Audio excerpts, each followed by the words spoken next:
Hi, family. Welcome back to this week's episode of the Gold Corner. Once again, from the bottom of my heart, I just wanted to say thank you. Our audience keeps growing and our subscribers keep growing. So I just wanted to say thank you so much for tuning in on Sundays, taking time out of your busy day to listen to these amazing warrior stories of kids that have battled childhood cancer and were called home, and the ones that are currently fighting right now. So it just thank you so much. It really means a lot to me, and it means a lot to all these other parents. For those that don't know me, my name is Joel Ojeda. I'm also known as the Bearded Ref, and I'm the founder and creator of the YouTube channel, The Gold Corner. And I created this channel in memory of my 2-year-old daughter who passed away a little over 2 years ago from neuroblastoma. And I just wanted to create this platform and this family where parents can come in and speak about their warrior and everything that they have to go through. Unfortunately, society and other people have a misconception of what childhood cancer is. They think it's a commercial on TV. It's not. This is the Gold Corner. Let's do this. And now it's time for the main event. This is the moment you have all been waiting for. In memory of Mia Ojeda. Dedicated to all the brave little warriors that have fought and the ones that are currently fighting childhood cancer. For the thousands watching around the world, fighting out of the Gold Corner, it's time! It's definitely time to be able to speak about these warriors, these great, awesome, real-life superheroes, as I like to call them. This week, we have very special guests. They are Isabel and Cecilio Torres, and they are from San Antonio, Texas. And they're going to be speaking to us about their beautiful baby girl, Gabriela. You're going to hear the story, and they have actually created a foundation, an amazing foundation that I look up to. They've helped out a lot of parents, so they're going to be speaking to us about the story and how the foundation came about and everything that they're doing right now. They're actually doing a lot of amazing things here. They have a couple of events coming up, and they're going to be sharing with us where all this is going to. So without further ado, from San Antonio, Texas, Isabel and Cecilio, thank you so much for accepting to be here in the Gold Corner. It's really truly an honor and a pleasure to meet you all. So can't wait to hear your warrior story, and the floor is yours. Awesome. Thank you so much. It's a pleasure to be with you and your audience. We're honored. And my name is Cecilio, and this is my wife, Isabel. And we're the Torres family. And we always like to start by saying we're a family of five. Party of five. And it's myself, my wife, my son, Jaden, my daughter, Amaris, and Gabriela, who we're going to be talking about today. Yeah. So I always say we started out as a table for two, ended up as a party of five. So that's kind of what we enjoyed life. We struggled through infertility when we first got married. We went through almost 8 years of infertility, and our son was born just right before our 8-year anniversary. So we were excited, finally we were able to have a child, to have children. And shortly after, about 8 months later, we found out that we were pregnant again. So we had our second daughter, Amaris. And then about a year later, we were pregnant again, and it was with our daughter, Gabriela. So life was really, really busy for us, being young parents. Well, not that young, but young, with 3 children under 3. All in diapers. So all in diapers. So life was really, really crazy for a few years there. And in 2012, we had Gabriela in 2009. In 2012, we decided to move from the Rio Grande Valley, the area of Mission, Texas. We moved over to San Antonio. And we believe that, it wasn't a coincidence that we ended up here. And so life in San Antonio was a little bit more high pace, a little bit little frenetic. Yeah. Lots more to do here as a family. We were a young family. We quickly adapted to the city. We connected to a local church. Mhm. And as a matter of fact, I started working at that church. So I was on staff there. And life really seemed to be going really, really well. We were looking at in 2015 or January 2015, we were looking at buying a house, finally making ourselves a home Yeah, here. settling down, laying down roots. And in March of 2015, we noticed a few days prior to us going to the hospital, we noticed that our daughter, Gabriela, who was 5 at the time, was having some strange symptoms. We noticed her eye was turning, it was turning in. We noticed she was a little bit more cranky. She wasn't really, she wanted to be carried all the time. And we noticed she was walking a little sideways, kind of, She looked a little tipsy, a little on the drunk side for a 5-year-old. Yeah. Not normal, obviously. Yeah. And so yeah, it certainly, I think when it really dawned on us that something was wrong, it was kind of over the weekend. We ended up taking her to the hospital on a Monday. Actually, we took her to her pediatrician's office on a Monday, but we did notice some of these eerie symptoms Friday into Saturday. So a couple of days right before we took her in. Being in San Antonio, we're Spurs fans, and so we actually went to a game with our entire family that Sunday, the day before. We took Gabriela in to be evaluated, and even at the game, I mean, she almost fell down the stairs. She was just not being, her normal self, and we just kind of took it as, a normal 5-year-old, kind of acting out or just kind of not being,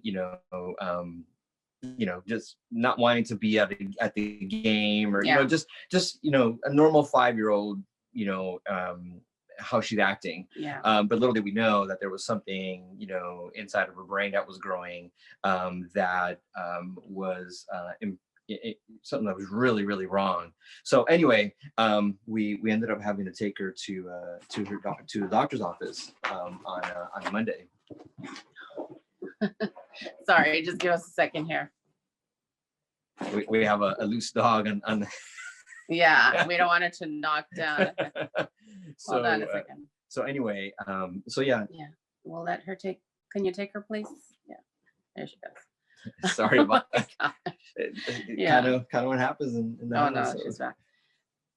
Yeah, Amaris, please take her over there. Sorry. Now, so sorry. Hurry up, please.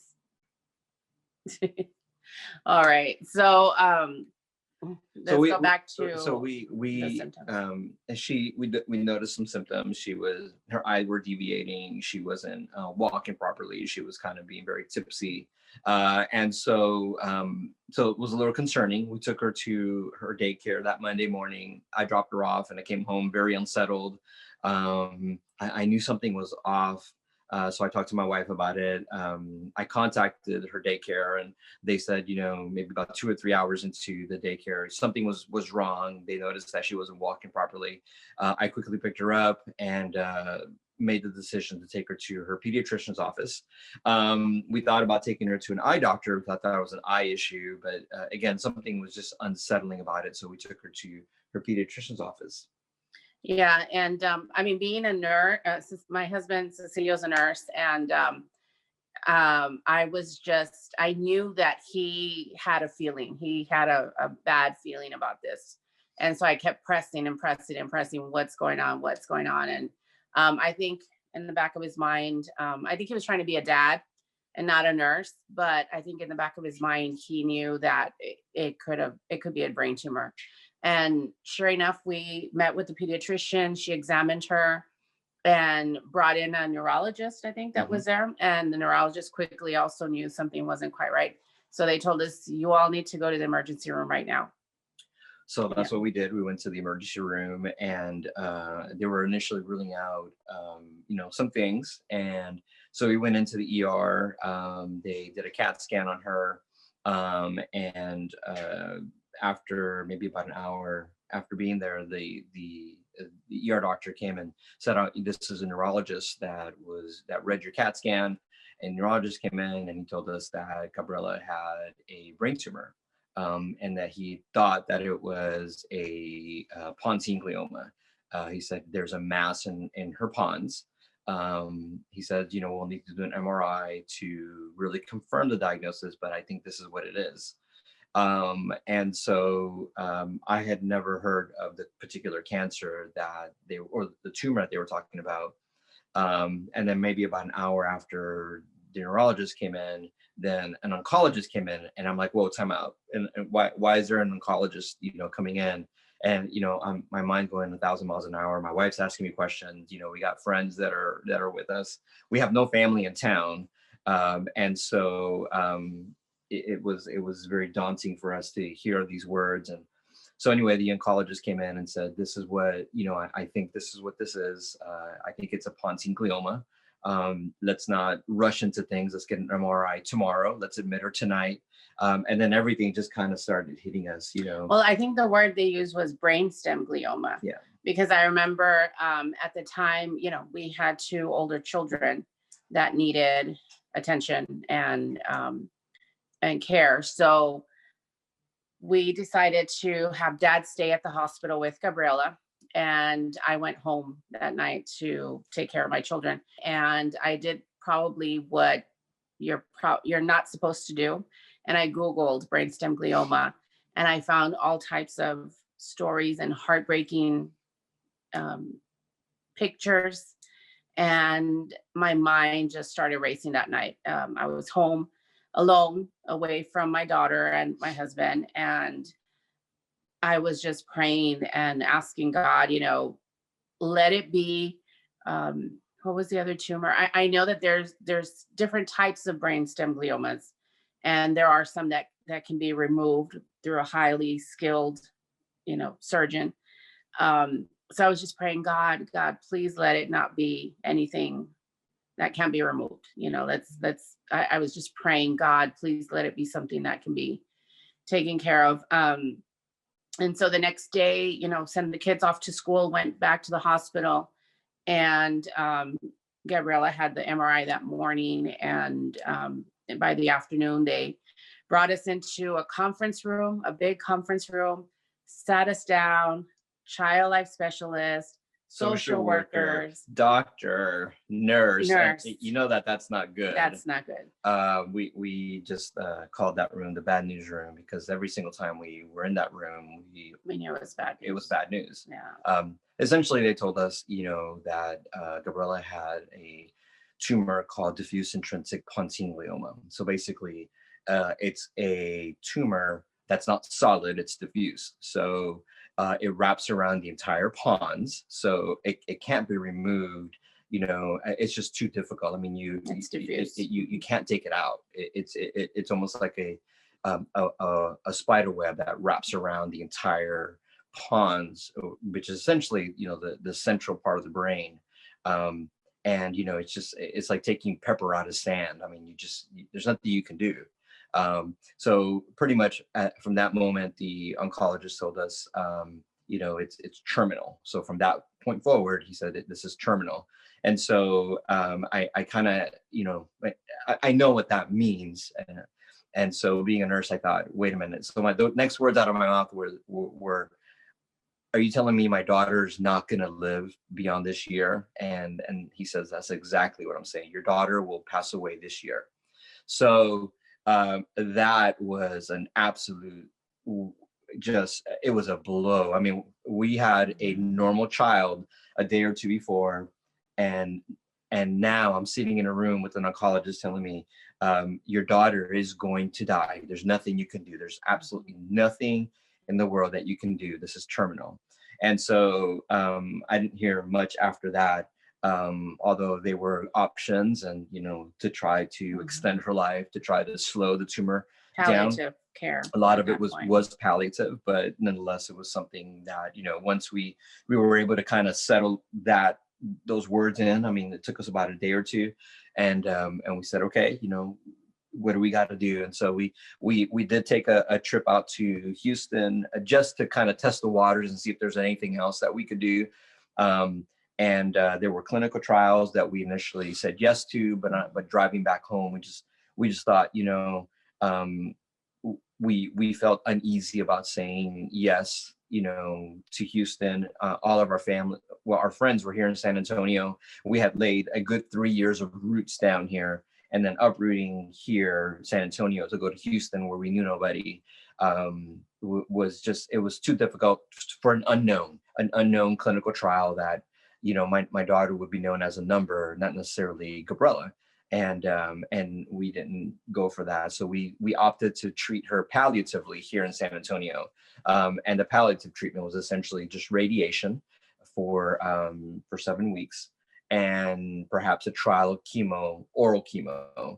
And so that's what we decided to do. And we opted for that, and the tumor did shrink. But yes, just like you, we were thrust into this world of childhood cancer. And then, unbeknownst to us, we found out about the such little funding that childhood cancer research has for our children. That made us angry, and at the same time, we were researching, trying to figure out, okay, what do we do? And my wife, she's become the researcher. I mean, she would spend endless nights researching what can we do for our daughter. So we kind of played it this way. She was the researcher. She did all the research, all the work, and then she put it on my plate and said, okay, this is what I need you to do. This is who I need you to call.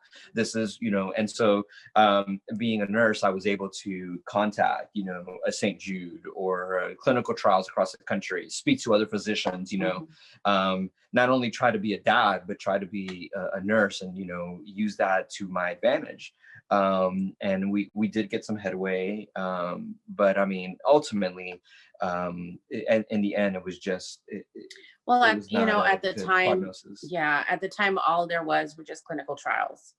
And there were families taking their children to London. There was a doctor there that was doing a breakthrough type of procedure on the children, where he was directly injecting, It was like a radioisotope, or that was in New York. There was a chemotherapy or drugs directly into the brain, right to the tumor, bypassing the blood-brain barrier, because our brain has a protective shield that, when something's introduced into the bloodstream, the brain protects itself by not allowing harmful chemicals to enter into that space. So it just kind of deflects like a invisible force field. And so there are doctors that came up with some strategies to bypass that, going directly into the brain and introducing these chemicals directly into the tumor inside the brain.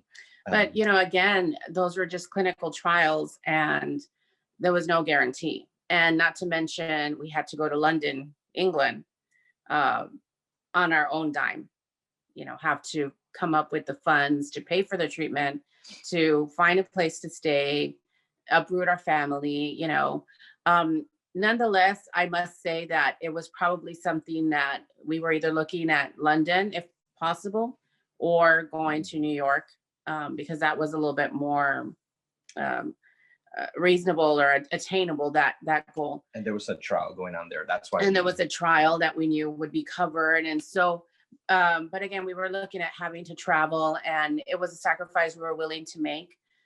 We were just waiting for our daughter to complete her initial radiation, because a lot of these trials wouldn't let you be a part of it if you had already gone through radiation, or there's just all types of little criteria that a child needs to meet in order to be accepted into a trial. And it, I on a side note, it just seems so unfair for parents who maybe don't have a medical background, or are thrust into this world where you need to make a life and death decision in a matter of a day or two with doing very minimal research. If you come to our trial, for example, the facility would say, well, you can't have radiation yet. And you're still trying to think, well, wait a minute, my daughter needs radiation. Or yes, you can do radiation, but you have to be complete. You have to be a week out of radiation, and not knowing, well, how long is radiation? Can I, something simple as, well, can I go take a radiation on Monday and then, go to you on Wednesday? Or, because there's a lot of unknowns. There's not a lot of things that parents are prepared for when you get this type of diagnosis. I mean, you're talking about, a mom and dad having to stop work. You're talking about, if you have other children, where are these children going to go? You have all these, things that you're thinking of, and, you're like, I can't think of anything else other than trying to fix my daughter.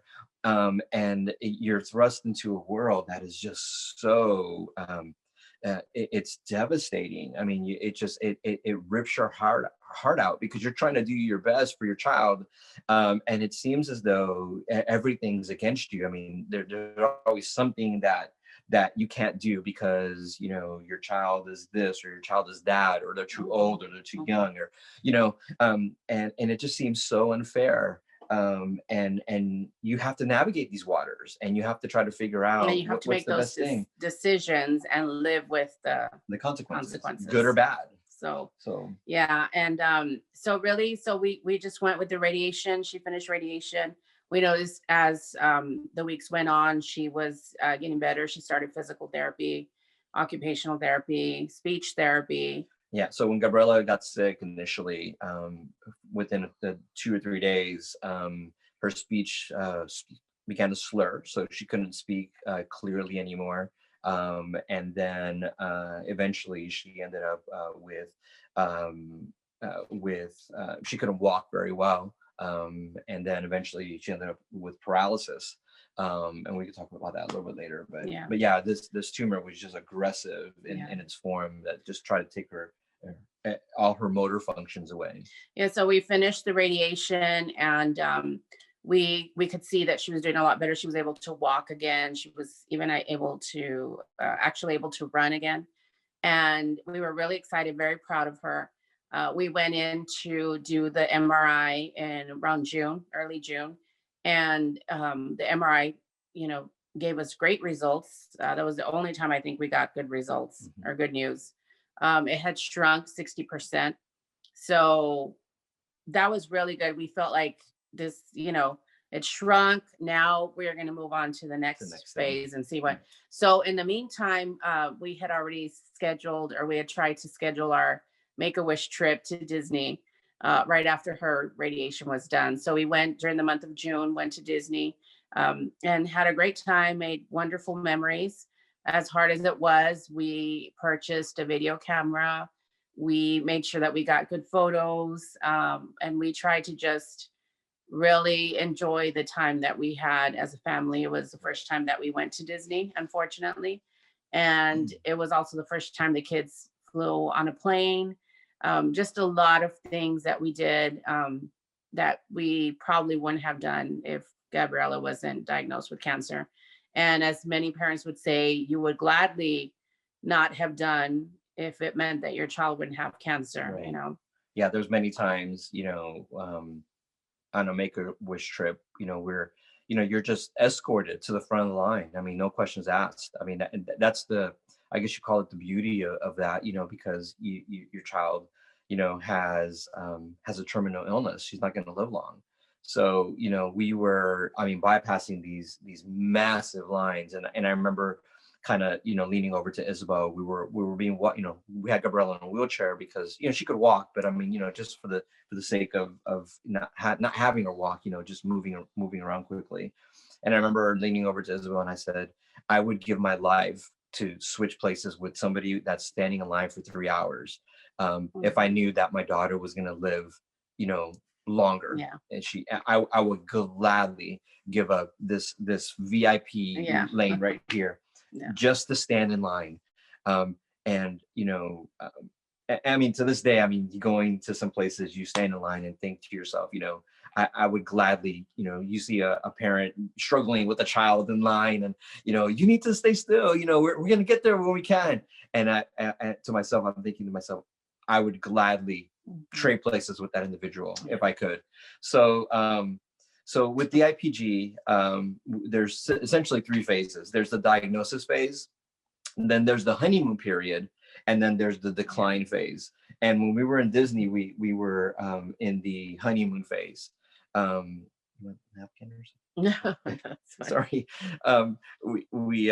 We were in the honeymoon phase, and they told us everything will seem great, and these were their words: it'll seem as though your daughter's cancer is being defeated. It's gone. It's working. Whatever you did is working. And that is exactly what happened. That it appeared as though Gabriela was getting better. It's almost like a false sense of hope. Yeah. And they told us very early on, Gabriela will likely improve. And we call that the honeymoon period, because after that, the tumor comes back with a vengeance, and it's nasty, and the children typically pass away after their honeymoon period. And that's exactly what happened to Gabriela. Gabriela had maybe about how many months? The honeymoon period was, maybe a couple of weeks, maybe, because when we were in Disney, Gabriela started experiencing symptoms again, which, in retrospect, there were symptoms of regrowth. And so, I mean, she finished radiation a few weeks before we went on our Make-A-Wish. We did our Make-A-Wish, and one of our days in Florida, we ended up having to take her to an urgent care because she was having some symptoms. Again, in retrospect, we determined that it was because of the tumor regrowth. And when we came back from Disney, in a matter of maybe a few weeks, about 4 weeks, she ended up experiencing severe back pain. I mean, this child was very tough. She had a lot of headaches. Yeah, she was having headaches, back pain. We couldn't figure out what was going on. In and out of the emergency room. And so she got the shunt. Yeah. Eventually what ended up happening was that they said that she had some sort of like a hydrocephalus in her brain, and that she needed a shunt. And so we had a neurosurgeon came in the room and says she needs this done immediately. It was, for us, we had to make that decision within a 30-minute period. And so she ended up with a shunt. And then they did an MRI after they did the shunt, and it showed some swelling in her meninges, which eventually led to MRI of her back, which showed that she had a leptomeningeal spread, meaning the cancer that was in her brain spread and encased her entire spinal cord. And then within a matter of 2 to 3 days after that, she was paralyzed. And they sat us in a room and they said, your daughter is going to die. She is going to die soon. They told us maybe 24 hours. Said, call your family. This was in August. Call your family, call your friends, tell your kids, your daughter is dying, and this thing is moving rapid.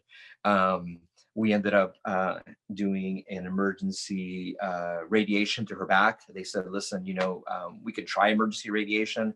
They didn't do any mapping. They just went and did it without, really, they told us there's going to be risks. I mean, she's probably never going to have a child. She's probably, she's probably going to have kidney damage, organ damage, liver damage, because we're not mapping. We're not taking the steps to ensure that there's going to be a safe radiation. It was just emergency radiation, and it was just to sustain her life. And that emergency radiation gave us an additional 3 months with her. We were able to, after 17 days in the hospital and, going through the radiation, I think it was 11 rounds, we were finally able to come home, and it was just in time when school was going to start. So throughout that time, I just have to say that we had an incredible group, a support group, and support system, I should say, not group, support system of the community, both online here in San Antonio, just people, just generosity. So generous. The benevolence of people was so evident. I mean, I ended up stopping. Isabel stopped work as soon as Gabriela was diagnosed in March of 2015. I stopped working in August of 2015. So we had blown through our credit, we had blown through our savings, credit card, you name it. We just blew through everything so quickly. And when I stopped working, I mean, there was no money coming in. I mean, we just had nothing. And the GoFundMe. Yeah. And then the community really stepped up, and they started, calling us, what do you need? Isabel is very active on social media. She was on Facebook, for Gabriela. And I mean, people would just show up to our door, with groceries. We have people saying, lining up, can I pay for your car? Do you have a car? Can I pay for it? Do you have a mortgage? Can I pay for your mortgage? What do you need? Basically, just what do you need? We'll get the need met. And I mean, that's when we really saw, the community. We had no family here. And yet the community of San Antonio for us wrapped its arm around us and just loved us and cared for us and really, helped us through this season, a very difficult season for our family, but yet very memorable, because those were probably the best memories we have with Gabriela. Yeah, it was just so evident, and I'll never forget that. And so throughout that time, things were pretty much quiet and peaceful. We came home. At that time, I guess she was still on, she wasn't on hospice yet. She was still on palliative care. But again, the doctors told us in the bad news room what to expect, and that she might start sleeping more. And eventually she was just going to be almost like drift off in her sleep. So that's what we were expecting. And again, I just always like to ask, because I want to know up front. I think Gabriela in many ways was like that too. She was very, very type A personality, very bossy, Extremely, very loud. She had no filter. And, I think she just had a little bit of all of us in her, and just very smart, very bright. You couldn't get anything past her. And so she wanted to start school, and we got home Friday, and Monday she went to school in her wheelchair with what's that bag called? She had a Foley catheter. So, and the school was just amazing with us. She was able to go out, even if it was just for a few hours, and she was able to experience going to school. So, it was her first day of kindergarten. She had never been to like school. And she was really excited. And the teachers were amazing. Her kindergarten teacher is just amazing. We love her so much, Mrs. Taylor. And we still keep in touch with them, and they still keep in touch with us. And they remember Gabriela every year. There's a rainbow tile outside of her kindergarten teacher's room, because rainbow was Gabriela's favorite color. You ask her, what's your favorite color, and she goes, rainbow. Rainbow was so she has a rainbow over the. So we got to do school for about almost 3 months, and we finally took some pictures, and you'll see some of them. We're all kind of wearing like a light blue color, and we're with her. We went to a park here locally, Morgan's Wonderland. It's a place for all special needs park. It has all the accommodations, and we went there to take family photos on, I believe it was November 1st, and Sunday. It was a Sunday afternoon, quiet, hardly anybody was there, and we took our pictures and came home and had a couple of appointments that week, and then on Friday morning, we did our normal routine, got up, sent the older kids to school, and Cecilio just noticed that something wasn't quite right with Gabriela. And the night before was pretty uneventful. We had dinner. She was enjoying her, I think we were eating Kentucky Fried Chicken. She was enjoying her mashed potatoes, her chicken, and, we weren't seeing anything alarming or anything that would concern us. It was just a day like any other day, or a night like any other night. But just that next morning, we noticed something was off with her breathing.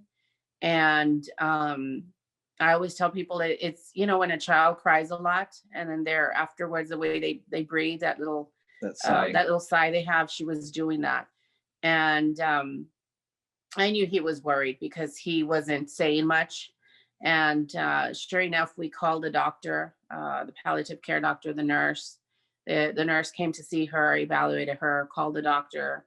Doctor finally came, evaluated her, and told us that Gabriela was in she started the beginning stages of death. She was dying. She was actively dying. And we were home, and I got the kids. I called the school. They brought the kids back home.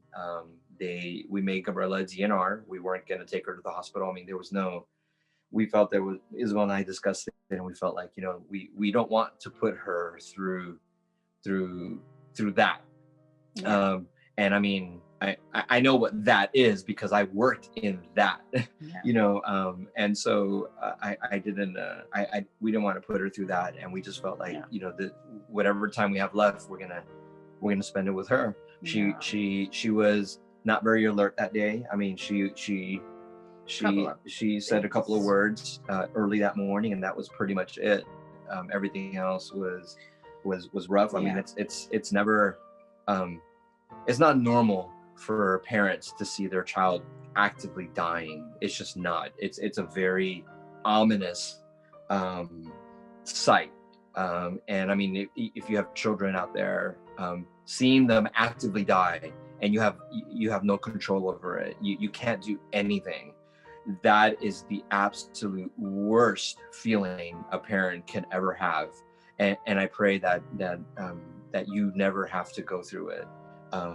But we did, and she did. I mean, there was we had to go through it. I mean, Right. I think it was maybe 2 p.m. that day.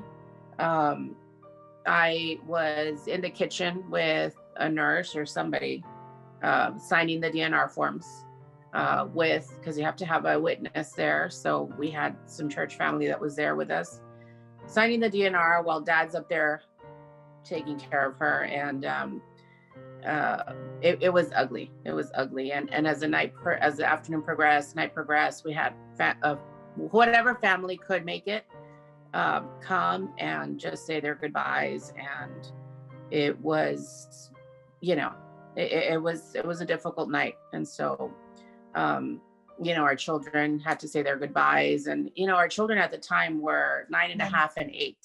So they were still young. We didn't initially tell our older children that Gabriela was going to pass. We just felt like it wasn't a burden that we wanted them to carry. When she got sick in August, we finally did tell them that the tumor was not going to get better, that unfortunately doctors couldn't do anything to make the tumor go away, and that Gabriela was going to pass away. So by that time the kids knew, and it was a whirlwind. And that next morning at 5 a.m, she passed away. And we said our goodbyes around 3 a.m. About 3 a.m. And I think that Gabriela was strong.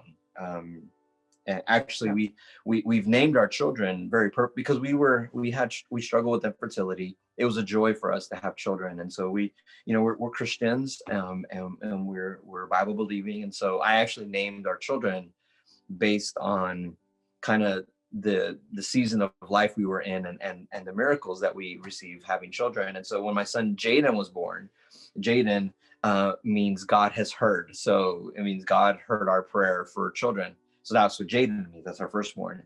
And then Amaris, which is our secondborn, means God is my strength. God promised by God. And then Gabriela was born, and Gabriela means God is my strength.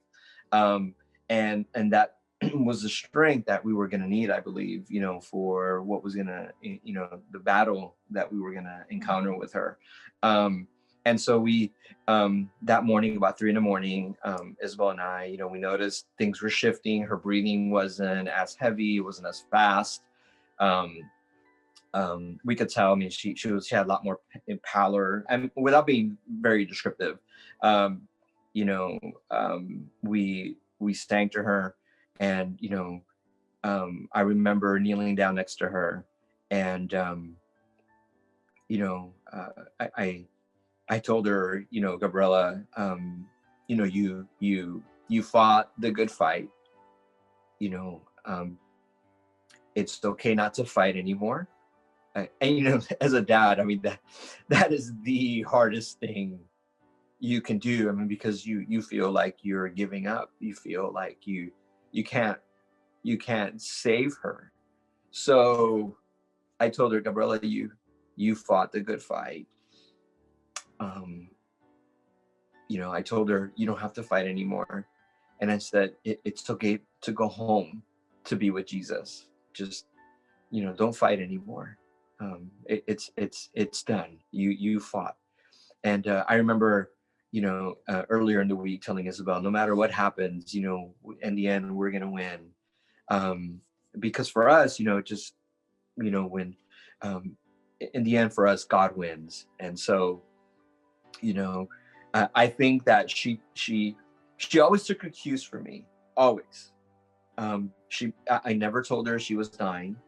I think maybe in the back of her mind, maybe she had some sort of concept that something was really wrong, and that she wasn't going to get any better, but I never told her she was going to die. But, you know, she trusted me enough to not fight anymore. And as a father, I mean, that's hard to swallow, to tell your child, you know, it's okay to die. I mean, the amount of pressure that a dad has to face. I mean, I'm not discounting mothers at all. Don't hear that. But as a father, you know, it's a whole different area where, as a dad, you have to, you know, you're the man of the house. You have to guide your family, and to tell your 6-year-old now, you know, it's okay to die. It's okay to essentially give up, no longer have to fight. Those words were the most difficult words I ever had to tell her. But you know what? She believed me, and she died 2 hours later. And you know, it's you know, for me, like I live with that every day of my life. You know, I believe she's in heaven. I believe she's okay now. But while here on earth, I mean, it's a very difficult thing to go through. It's easy to say. It's a whole different ball game to actually live through it. You know, we told each other, I don't know how we're going to do this if she passes away, and she passes away, and we're looking at each other. We're going to have to do this. I mean, I don't know any other way. And you know, a lot of times you see people post, and I don't know if they're just being kind or that really was the case, but you know, where they say die peacefully, and I just didn't. There was nothing peaceful about the way my daughter passed away. You know, her heart rate was all over the place, her breathing, it was just so traumatic. And you know, I can't say, I don't know. I've never seen any. For me, fortunately, I guess you all as nurses, you've seen it before, but I had never seen anyone die before. So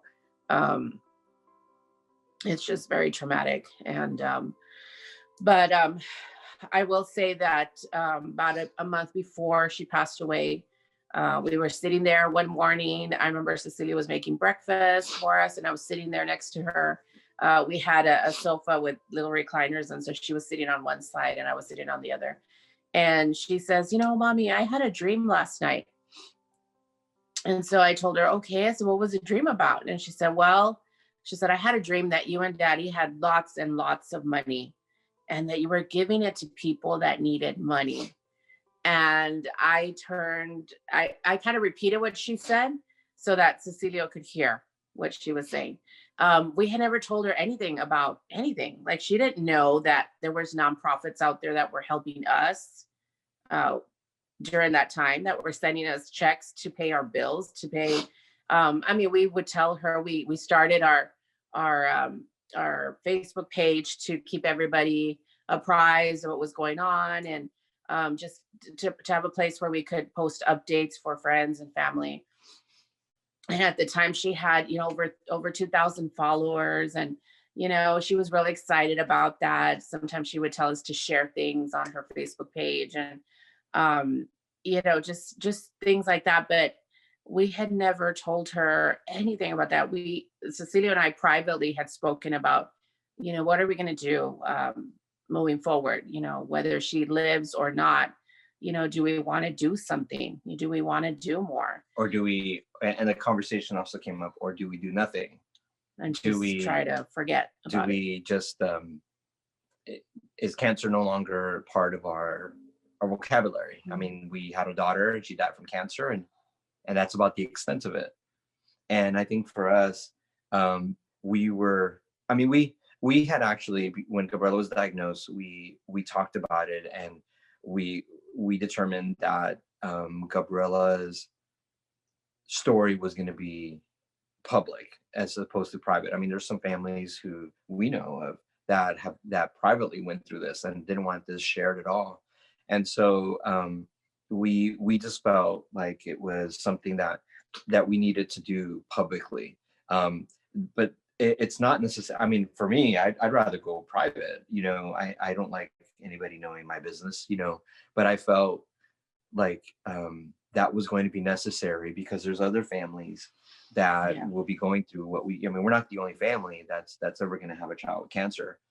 And so our story from the get-go was very public. I mean, certainly some things were kept private, but for the most part, looking back in retrospect, Gabriela's life was very public on social media, and that was done on purpose. We didn't do that for pity or for any other reason than to help. And so when she passed away, I mean, we grieved, and maybe about 6 months after she passed away, we decided, okay, now is the time to make the jump. Mm-hmm. And so, Gabriela, we decided to name the foundation Gabriela's Smile Foundation. And it was very purposeful. When Gabriela was diagnosed, Isabel had a conversation with her, and you want to share it about the smile? Oh, yeah, it was very difficult. She had Gabriela, because she was so young, when she went through radiation, she had to go under anesthesia every day. So 31 or 33 days every time she had to go under. So it was very hard for her. Not to mention the weight gain, everything else, the fact that she had a brain tumor, that she had to deal with.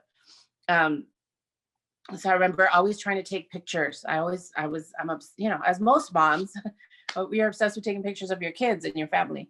So I remember getting the camera one of those first day or whatnot, and trying to take a picture, and she wouldn't smile. And I said, Gabriela, smile. I said, we got to smile every day. And so I remember taking pictures, and most days I would take a picture of her in the back seat, and she was smiling. She would take her favorite stuffed animal that day with her, and or one of the gifts that she received, and her blanket. She had her favorite blanket with her. And so I'd always try to take a picture. And so our goal was, I told her, you got to smile every day. And even the kids, her siblings, when we told her that she was going to pass away, we said, your job is to make your sister happy and smile. And that was our thing. A smile was just, I think I wrote one day, smile is just what we do. That's how we cope, how we get through it. And we're not faking anything. We smile, we smile. And so that's kind of how the whole thing started. And initially we had her page name Prayers for, her nickname was Baby G. And eventually we transitioned to Gabriela Smile. And then once we started the nonprofit, it was Gabriela Smile Foundation. But that was the purpose of it. And we just, it was something that we felt in our heart we had to do, or we wanted to do. Throughout her time, I remember during the month of September when she was still here with us, I remember not really seeing much about Childhood Cancer Awareness Month, which is September, right? And I remember as soon as October 1st hit, I started seeing all this, breast cancer awareness, breast cancer.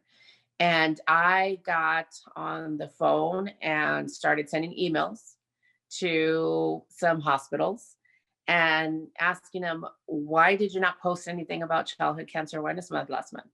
Why are you posting now about breast cancer?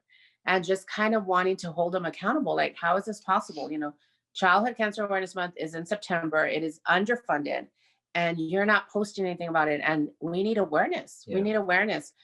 I knew that there was kids with cancer. I knew that sometimes kids died from cancer because the treatments didn't work or because it spread or etc. I didn't know that there was a type of brain cancer out there or a type of cancer that was terminal upon diagnosis. I didn't know. And I'm sure a lot of you watching right now are probably like, what? We were told the day that our daughter was diagnosed that she was going to die. Like, we were told on day one. This wasn't like, okay, we're going to try this. We're going to do this. We're going to, no chemo, no, nothing. Like, your daughter's going to die. So I didn't know that there was that type of cancer. I remember when they told us it was a brain tumor, I thought, okay, in my mind, I'm already making a plan because I'm that type of person. I'm planning and looking ahead and always, trying to figure things out. And I remember thinking in my mind, I was already running through it. We're going to have to go to Houston.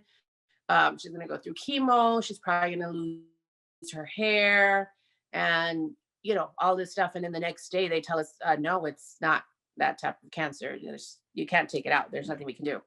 So I remember that month, September was, really eye-opening for us and feeling like there has to be more awareness, that we have to do better, as a community, as parents, as, I know that maybe some of you watching today will never have to deal with childhood cancer, but the truth is, what is it? 1 in 250 are going to be diagnosed with cancer. I mean, those odds are pretty high.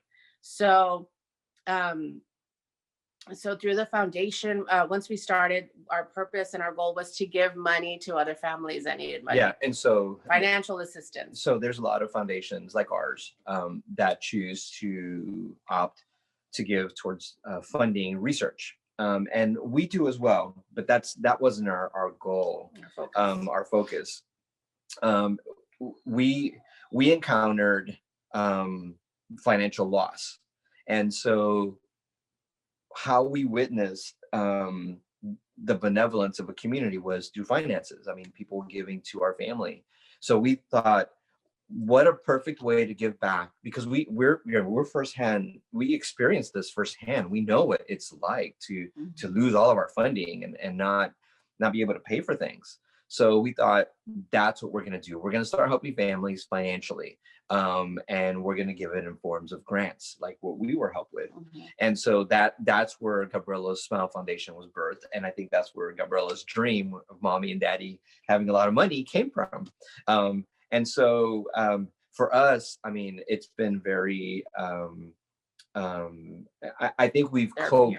Yeah, it's been very therapeutic for us, because we've been able to grieve through the foundation in terms of, yes, Gabriela is not alive physically, but her spirit, her name, it's alive. And it's almost like this is how this is how she's alive for us. She's alive because of the foundation.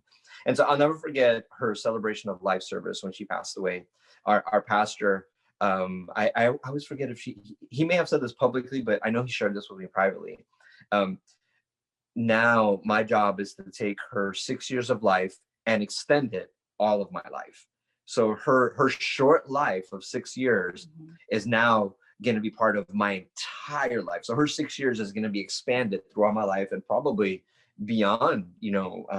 Our hope is that Gabriela Smile Foundation, we're setting this up to a place where when her and I are no longer on earth and we're not here, we pass away, that Gabriela Smile Foundation continues to move forward to help families, because that's what we experience, and that's how we're paying it forward. That's how we grieve now. We grieve forward by giving to other families, and that's the whole purpose of the foundation. The whole purpose is to help families financially, because I mean it's devastating. It's just absolutely devastating. Yeah, we've helped over, as of this week, I'm almost 80 families with DIPG families, most of them, others local brain cancer families, or parents of children with brain cancer here in San Antonio. But we've helped almost 80 families. I think we're at 79, right? 79 families with over $50,000 of financial assistance. Now we are just really excited. We've started what we call Gold Out San Antonio, and that is our annual childhood cancer awareness campaign that we do here in the community. We've had the last 2 years, we've had the mayor sign a proclamation designating September 28th as Gold Out Day in San Antonio, just encouraging everyone to wear gold and just honor children with cancer. So it's really, really nice. It's good to see something come out of such a devastating tragedy. And so just seeing the goal down. When it comes to research, we started what we call Gabriela's 5K Cupcake Run. And so it's a 5K. This year we're having our 4th annual on May 15th, 2021. And it's here in just right outside of San Antonio. It's Selma, Texas. A beautiful venue out there, the Blue Bonnet Palace. We've had for the last 3 years, well, except last year we had to go virtual because of COVID. But for the last 3 years, we've had this cupcake run. We've had over, let's see, quick math here, almost over 1,000 people participate in the last 3 years for our 5K Cupcake Run. And part of the portions of what we raise goes towards research, pediatric brain cancer research. We do it during the month of May because May is the month for brain tumor awareness. Right. And there is actually a DIPG Awareness Day on May 17th, started by our friends, the Mosier family, through the Michael Mosier Foundation. And it's almost in all states now. So May 17th is DIPG Awareness Day. We do have a resolution here in Texas for DIPG, for that day, for DIPG awareness. We've gone to the Capitol here, Austin. We've gone to Washington, D.C. and participated in CureFest twice since starting the nonprofit. And just to be vocal, we have marched to the Capitol. We have raised our voices, chanted with the megaphones, with the, we went to the White House. We went to the White House. We did a candlelight vigil. Our children actually went to Capitol, and they spoke a couple years ago, and they spoke with some congressmen, and really shared their story about their sister and how important it is, to have funding and support for pediatric cancer. Yeah. So I mean, we, not only have we been actively participating in the community, but we've also gone at the national level. Advocacy, yeah. This past summer, I as the executive director for the nonprofit, I had several meetings with several, thankfully because of COVID, we were able to do Zoom meetings with these Congress people and their staff. And I was able to just share our story over and over and over again to different congressmen here in Texas, and just sharing, advocating for the children. Since 2015, when Gabriela was diagnosed, we've had at least 6 other children here in San Antonio that have passed away because of DIPG, that were diagnosed with DIPG, passed away, all girls. We also had, last year, we had 3 other children, 2 little girls from Austin and a little boy from Seguin also passed away from DIPG. So it's big. It's a lot of children just here in our community. Right. So we want to be a voice for definitely DIPG families, and we want to be of support to them. And we're so grateful to have several of those families joining us. They join us, they regularly support what we do. And we try to honor these children as much as we can in what we do. We recently also had the Lee family, which you spoke to a few months ago. They also joined us, and they're doing something to honor Reagan. And so just we get strength from that, as well. We feel like we're a community. It's not a club that anybody wants to be a part of. It's not a community that anybody wants to be a part of. But it's our community, and we love it, and we feel that we are stronger together. And the reason our website is stronger than DIPG, a lot of people say stronger than cancer. We're stronger than DIPG, and again, because Gabriela's name means God is my strength, and she was one tough little cookie. And so that's our theme. Our monthly donors are called Strong Partners. We just have everything's about strength with us, and we believe that we're stronger together. And we're really excited. We're excited about our 5K cupcake run. If anybody's interested, we do have a virtual option, and we will mail out the medal and the shirt to you guys. You can register at cupcakerunsa.org.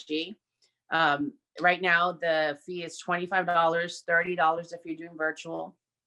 And it's really, really fun. Even if you do virtual, we're actually going to have a live race component where you can log on to an app and join the race live. So it's really, really cool. And you'll get to race with us at 7:30 in the morning on May 15th, 2021. So we're really excited about our 5K cupcake run. And it's grown every year. And the reason for cupcakes is Gabriela loved cupcakes. She loved cupcakes a lot. And so that we actually give cupcakes out after the race. After the race, so we give cupcakes out to, And so the backstory even behind the run itself is that I actually picked up running the year Gabriela was diagnosed so that I could bring awareness to cancer. And my goal was to race with her. I signed up for a half marathon, the rock and roll marathon in San Antonio, and I was going to run with her. So I was training with her. But because she passed away, I ran it, without her, obviously. But I did it in 2015. I ran the full marathon in 2016. And shortly thereafter, we felt like, I think a run would be good for, for the foundation, in memory of our daughter. So yeah, that's what we've been doing. And the cupcake is a hit. And we also give out a medal. And it's usually in the shape of a little cupcake that every year it's the same little cupcake with a different little design. So everybody likes it. They enjoy the run. And we have several local DIPG families, or some of those DIPG families have joined us. They start a team and just help us raise awareness, and it's a way for them to give back as well and honor their child. So we're really excited about that. And then just recently, this late last year, and I'm sure you're excited about that too, but late last year, a local shop here that I guess they focus, if you go to their shop, Cibolo Creek Garage, you feel like you're in Cars Land, because they're all like classic cars, classic vehicles, classic trucks. And so they contacted us. They were looking for a local nonprofit to partner with because they had a vehicle that they were building. It's a 1954 classic Ford F-100. And to me, it reminds me of like Mater, from Cars, like that, like those kind of cars. And so they wanted to donate this vehicle. I believe it's valued at over $50,000 right now, and they're donating it. They're almost done building it. And it's going to be snazzy. It's going to be a nice vehicle. It's going to have vintage air. It's going to have even a USB port for you to charge your phone and stuff that wasn't around in 1954. So really, really nice. It's in a beautiful Hawaiian pearl purple. And they chose purple because that's the ribbon color for cancer survivors. So that's why they chose purple. Purple is also a color that reminds us very much of Gabriela, because when she was little, I would buy my girls. I had two girls, and I would buy Amaris pink stuff and everything. I would buy the same thing for Gabriela, but in purple. So they would be fighting over it. So purple has always been Gabriela's color. So I was really excited when I saw the truck. And these guys are amazing. Mark and his team have done an excellent job with this vehicle. It looks beautiful. And so our goal is to sell 1,000 tickets and raise $100,000 for our nonprofit so that we can grow what we're doing. Our goal is to have a pediatric cancer support center soon in San Antonio. Mhm. And these funds will certainly help us do that and just be able to help more families, have support groups for these families. If you call most cancer places here in town, they don't have pediatric cancer support groups. So we need that in our community, and we're really excited about what we're doing. But we're selling the tickets. It's 1,000 tickets. Each ticket is $100. We've already sold over 200, so we're well on our way to our goal. But we hope to sell many more. And as long as you're willing to come pick up the truck, you're welcome to buy a ticket, and you do not need to be present to win. So we're going to be doing a live drawing here at a local Harley Davidson shop. And so we're really excited about that. And we're looking forward to see what we're going to do in 2021 to just really help more families affected by cancer, and just be a support group for them. And all of this thanks to our beautiful little girl, Gabriela, and she had just turned 6 years old when she passed away. She passed away 8 days after she turned 6.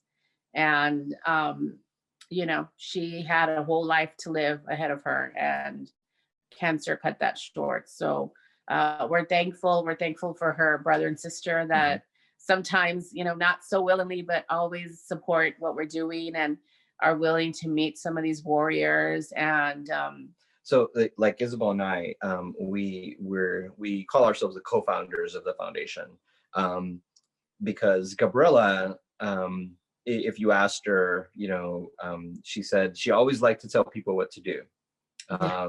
And so she's the boss. So very, like Isabel said earlier, she no filter. So what we decided very early on was, okay, Gabriela wanted to be the boss. She wanted to be in charge. So we gladly, share the story. We say, well, we now work for her. And so we work for Gabriela because she's the boss. She's the founder. So she's the founder. We're the co-founders, and we're basically, living out what she wanted to do. She wanted to be the boss, and so we gladly now work for our daughter Gabriela. Yeah. So we're really excited and just thankful for people like you, that dads that have gone through it and know for sure the need that there is out there to just raise more awareness and just really share the reality of childhood cancer and its effects. Sadly, a lot of families, a lot of marriages don't survive childhood cancer. We've seen so many families just torn apart by this.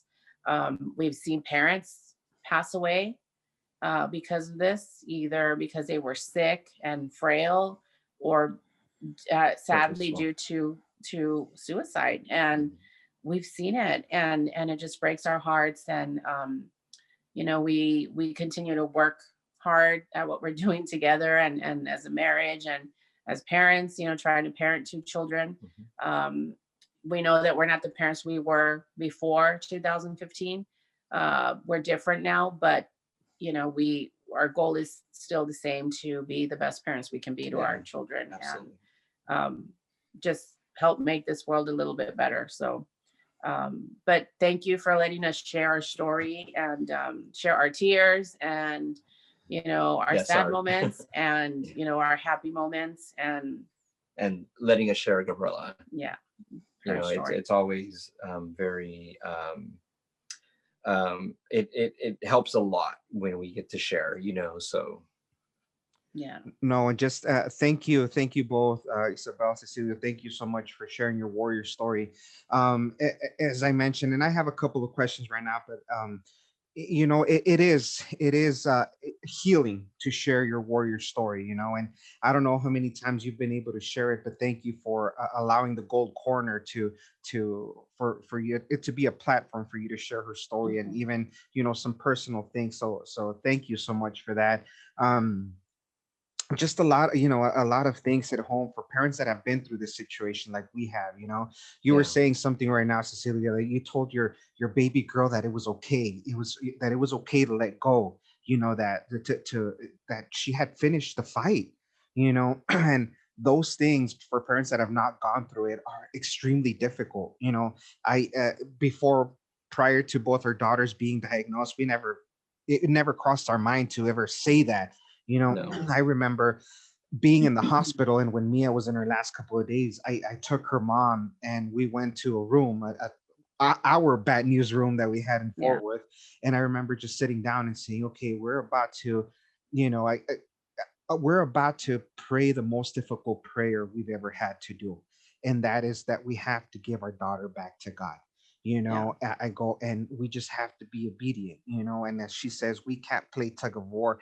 God's will is going to be done whether Mhm. we want it or not. God's will is always going to be done. So that night in that room, it was extremely difficult to say, okay, God, she's not our daughter. You lend her to us, and we want to think that we did a good job with the gift that you gave us here. But if it's time for you to take her back, then we just want to say thank you for the almost 3 years of life that you gave Yeah. her to us. And that is so difficult. I mean, Yeah. I whispered in Mia's ear that I promised I was going to continue her legacy and I was going to continue to be a voice for these children. But you whispered in her ear and you told her it's okay. That is something that no parent should ever have to experience. That is Right. something so difficult. And you also mentioned how, it's one of these sayings on Facebook. It says, I don't know how you do it. And then right after that, it's an answer. I didn't have a choice. We didn't have a choice. We Yeah. didn't choose to be here where we are. And Right. I like what you were saying is about, and the dream that Gabriela had, where she told you that you were giving money to people that needed it. She was prophesying to you. Yeah. She was prophesying. God was using her at that moment to tell you what you were going to do once she left here. And it's I see similarities. And for all these parents that are continuing in their child's Mhm. honor to do this, is that they started the work for us. Like you said, she's the Yeah. founder of this Yeah. organization. You're just the co-founders. And that's how I see it right now.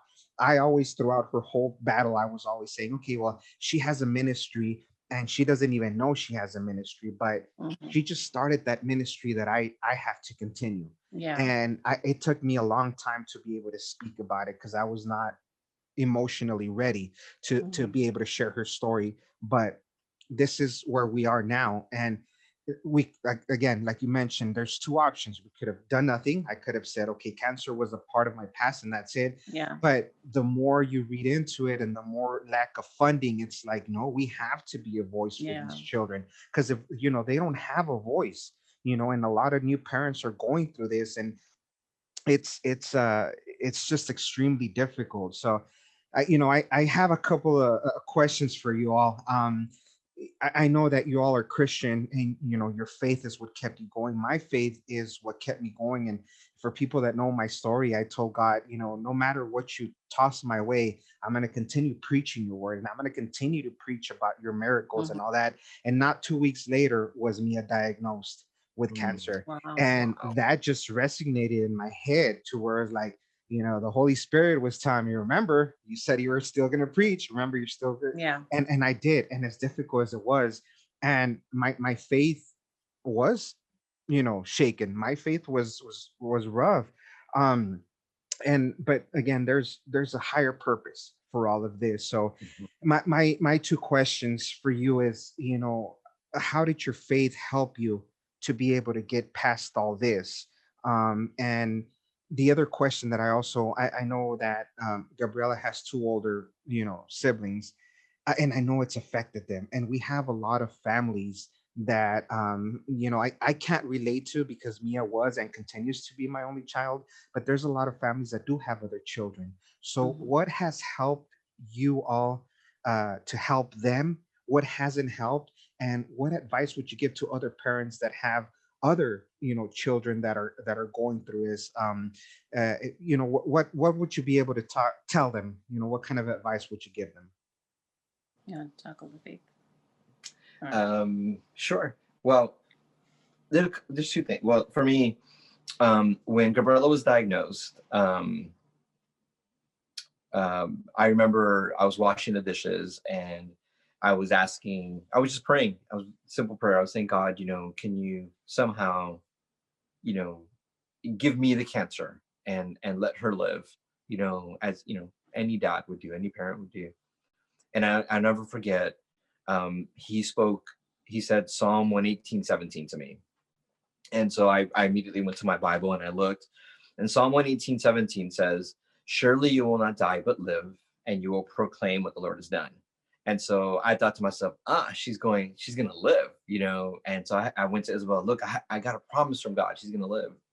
But little did I know that it was, I think what he was preparing me for was she is going to live, just not on earth, but she's going to live. And so maybe a couple months after she passed away, I started revisiting that part of the Bible again. And the second part of that verse, it says to proclaim what the Lord has done. And a proclamation is an announcement. You're saying something out loud. And so for us, we're living that second portion out now for the rest of our lives. We're going to proclaim what God has done. And what that means is that we're going to help other families. We're going to maybe give advice, or we're going to help families walk through this journey so that they don't have to walk alone. We're proclaiming what God has done. We're taking our experience as a family, with other children that, we had a child with cancer and they passed away. As a matter of fact, we have some families here in town that, we've gotten very close to, that their daughter has passed away from DIPG, and they have affectionately looked to us as examples. And so, it feels like, wow, we're an example now to other families on kind of how to walk this life, how do you live without your child? And so being able to kind of show, we're not perfect, but this is kind of how we're doing it. And not every day is perfect, but we try. When Gabriela was sick, maybe about a week or two after she was diagnosed, I talked to a father, not Christian, but his daughter had passed away from DIPG. And so I was calling him for advice, kind of like what you're asking us to kind of give what we think. Mm-hmm. And he told me this, and I think this was a very, I guess you call it a prophetic word or word of encouragement, but this for me has impacted me then, and it will forever impact me with my decisions. He says, regardless of what people say, whatever decision you make for your daughter, that is the right decision. Never waver after that.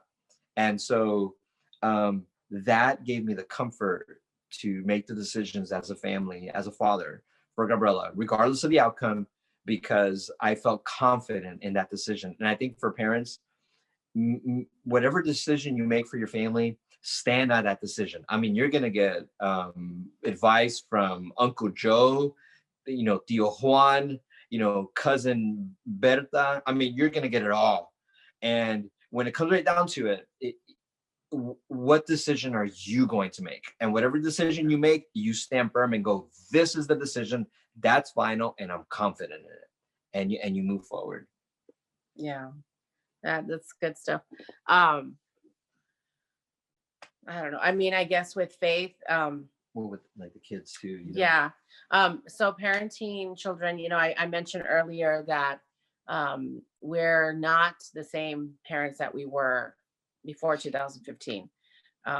We were basically two parents trying to work, make a living, and buy a house, and focus on all the material things which are important. A good home, a good stable home, is good, and I think every parent wants that for their child. And now it's like, not that we don't have those priorities. Eventually we did build a house, and we shared our journey with a lot of people about what we were doing.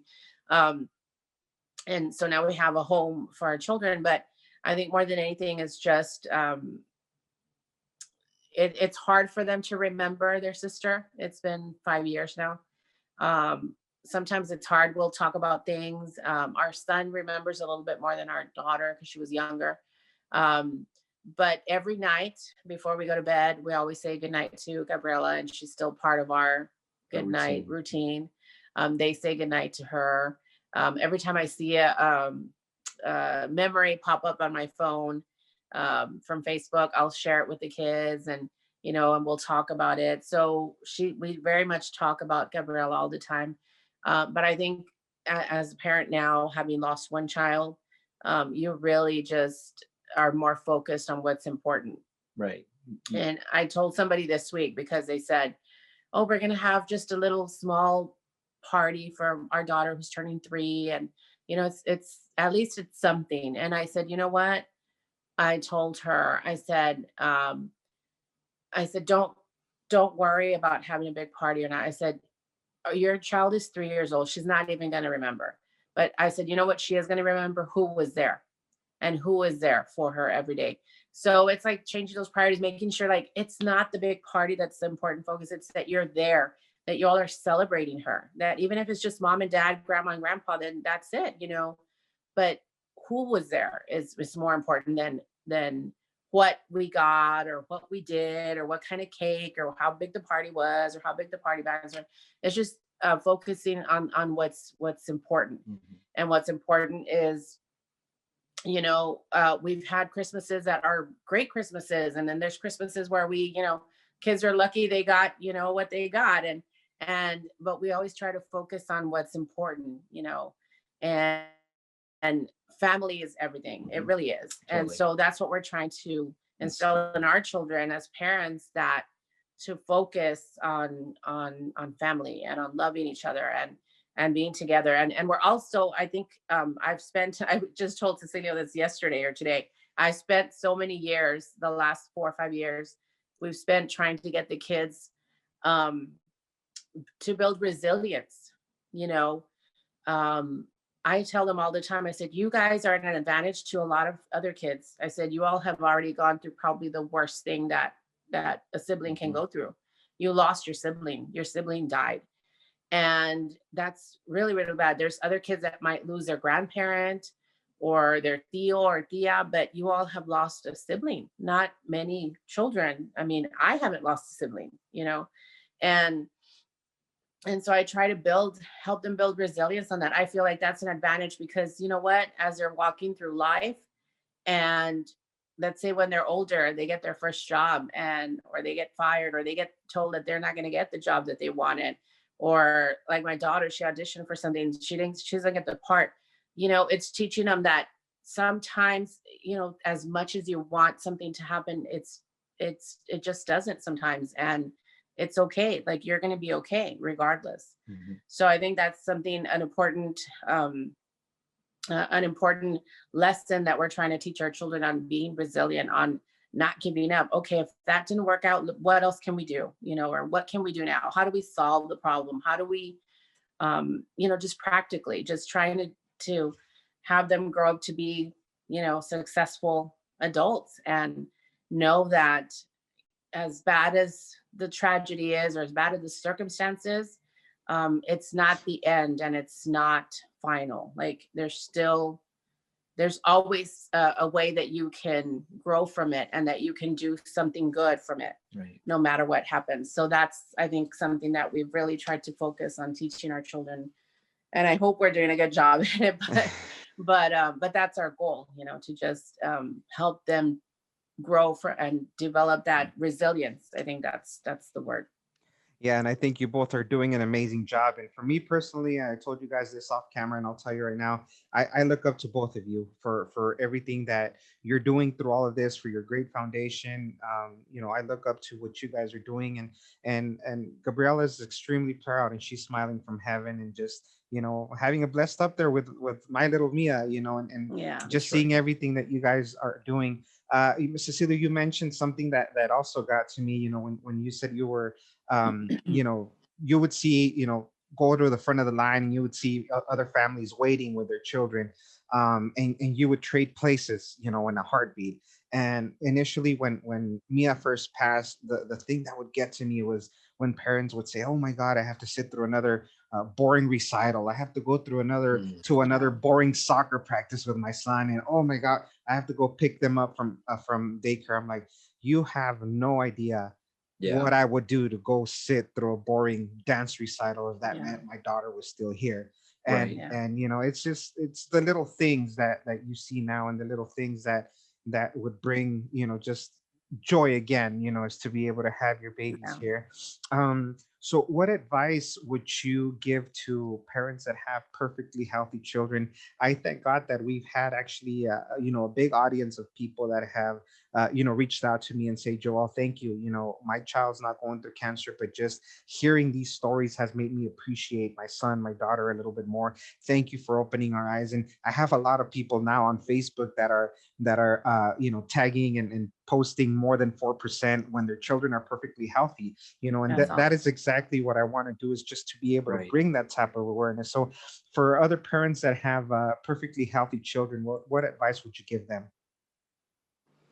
I think that, and we saw it in 2019 when we went to Washington.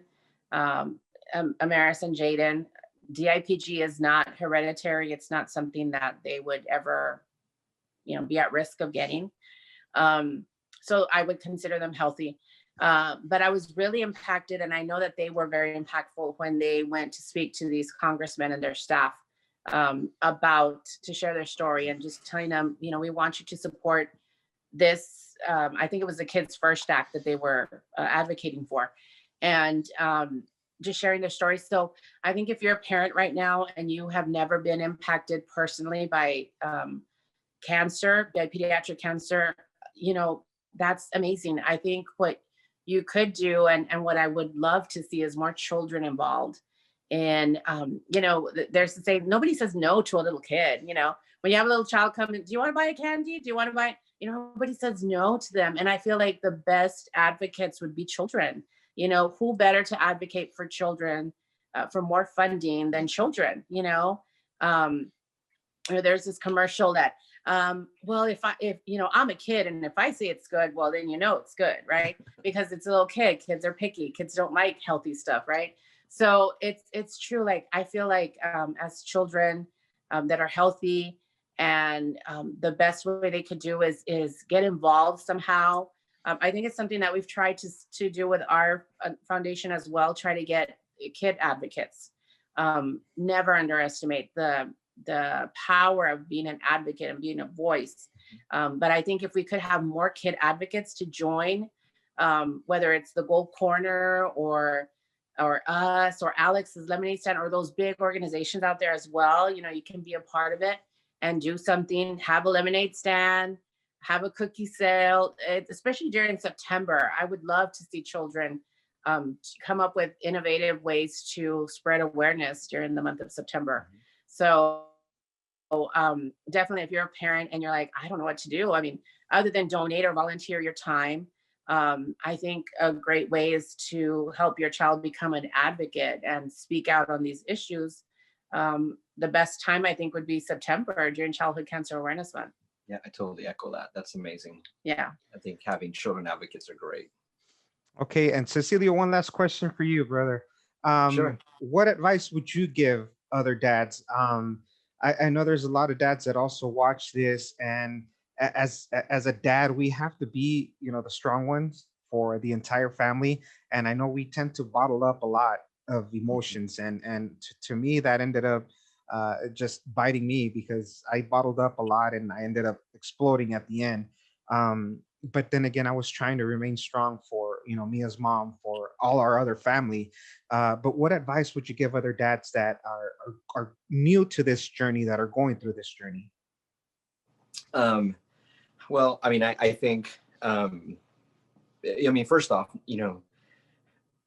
to be okay to feel that you're not okay. I think many times, like you said, you bottle up, and you feel like you need to have all the answers. And it's okay not to have all the answers. And it's okay to look for help when you don't have the answers.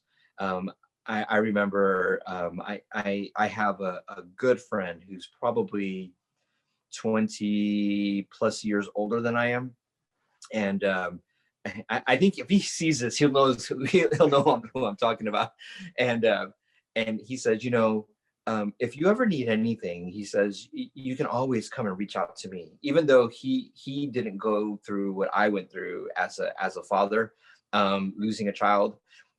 he always lent an ear, and he always advice that I needed to hear.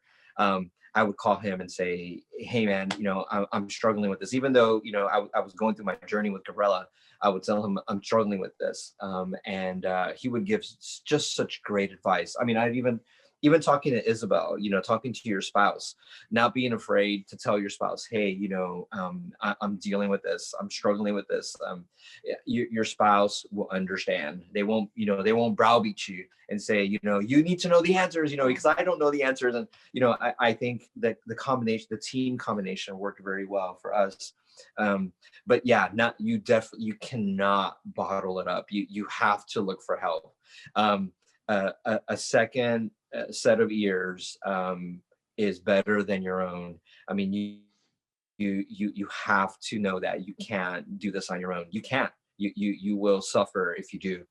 You need somebody, whether it's an individual, somebody you trust, your wife, a best friend.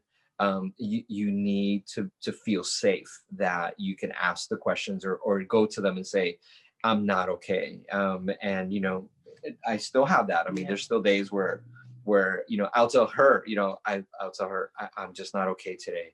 I mentioned something earlier today, to her, and that wasn't okay, but it's the fact that you have that relationship, and you have to know that's okay. And as a dad, you're not going to have all the answers, and that is okay.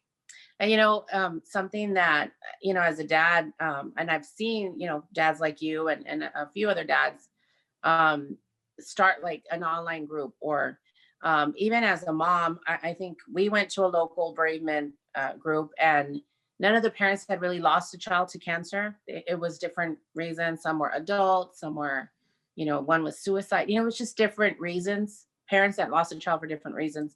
And we just didn't feel the connection with them at all. We did, however, find a group for families that lost a child to cancer, and they started a family camp.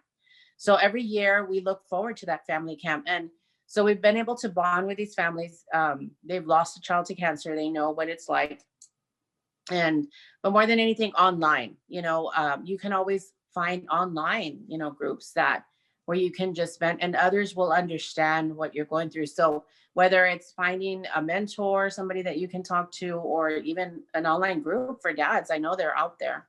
I think it's just important to just talk to someone, and, who better than another cancer dad to know what you're going through? Yeah. Nobody's going to understand you. Losing a parent is not the same as losing a child. Losing a spouse is not the same as losing a child. Losing your dog is not the same as losing a child.